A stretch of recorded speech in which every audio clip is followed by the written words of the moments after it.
बिजनौर का जिला अस्पताल जो अब मेडिकल का रूप ले चुका है। होना तो ये चाहिए था कि मेडिकल बन जाने के बाद यहाँ पर ज़्यादा सुविधाएं मुहैया करवाई जानी चाहिए थी, लेकिन अगर सुविधाओं के अभाव में मरीज दम तोड़ने लग जाएं तो फिर क्या फ़ायदा ऐसे मेडिकल होने का। जहां एक मरीज का डायलिसिस हो रहा हो और लाइट भाग जाने की वजह से प्रोसेस बीच में ही रुक जाए, जिसकी वजह से मरीज दम तोड़ दे।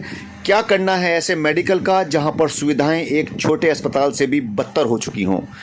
कल भी एक ऐसा ही मामला सामने आया जिसमें नेटौर के गांव फुलसंदा के रहने वाले सरफराज को डायलिसिस के लिए अस्पताल में भर्ती करवाया गया, जहां पर उसका डायलिसिस चल रहा था कि अचानक लाइट भाग गई। सरफराज का आधा खून मशीन में ही था और बिजली जाते ही मशीन बंद हो गई। ये देखते ही सरफराज की मां चीखने चिल्लाने लगी और जनरेटर चलाने के लिए स्टाफ को कहा, लेकिन लाख कोशिशों के बाद भी जनरेटर चालू नहीं हो पाया और मां की गोद में सरफराज ने दम तोड़ दिया। मामला बड़ा था, मीडिया में खबर चलते ही हाहाकार समझ गया। शासन तक भी इस हादसे की गूंज पहुंची। जिलाधिकारी बिजनौर जसजीत कौर ने भी इस खबर का संज्ञान लिया और आज जिला अस्पताल का निरीक्षण किया गया, जहां पर उन्होंने अस्पताल में कई बड़ी खामियां पाई। उनका कहना है कि डायलिसिस के दौरान कैजुअल्टी हो जाना अपने आप लापरवाही की हदों को दर्शाता है। उन्होंने कहा कि डायलिसिस के लिए एक प्राइवेट कंपनी को हायर किया गया था, जिसको ब्लैक लिस्टेड करवाने के लिए लिखा गया है और जो नोडल अधिकारी था उसे भी कारण बताओ नोटिस जारी करते हुए जवाब मांगा गया है। उसके खिलाफ भी सख्त कार्रवाई की जाएगी। उन्होंने कहा कि उनके रहते इस शहर में किसी भी विभाग में लापरवाही किसी भी हाल में बर्दाश्त नहीं की जाएगी।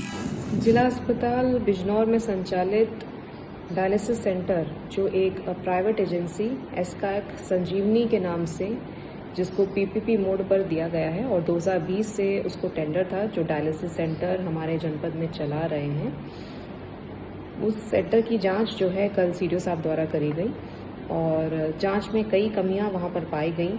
साफ सफाई की व्यवस्था सही ना होना, प्रॉपर हाइजीन स्टैंडर्ड्स मेंटेन ना करना, एक फुल टाइम डॉक्टर की अवेलेबिलिटी ना होना, टेक्नीशियंस की नंबर्स में कमी, स्टाफ नर्स की तैनाती ना होना, कई सारी कमियां जो हैं वहाँ पर पाई गई। इसके साथ साथ वहाँ पर बिजली जाने पर बैकअप के रूप में जनरेटर सेट और उसमें अवेलेबल डीजल जो है वो होना ज़रूरी था, मैंडेटरी था, ताकि मशीनें उनकी चलती रहें।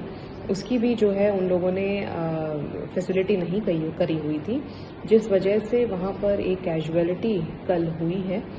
उसका संज्ञान लिया गया और सीडीओ साहब जो है इस पर एक विस्तृत रिपोर्ट दे रहे हैं, जिसके आने पर जो एजेंसी है जो इसका संचालन कर रही थी उनके खिलाफ एफआईआर के लिए और ब्लैकलिस्टिंग के लिए लिखा जाएगा।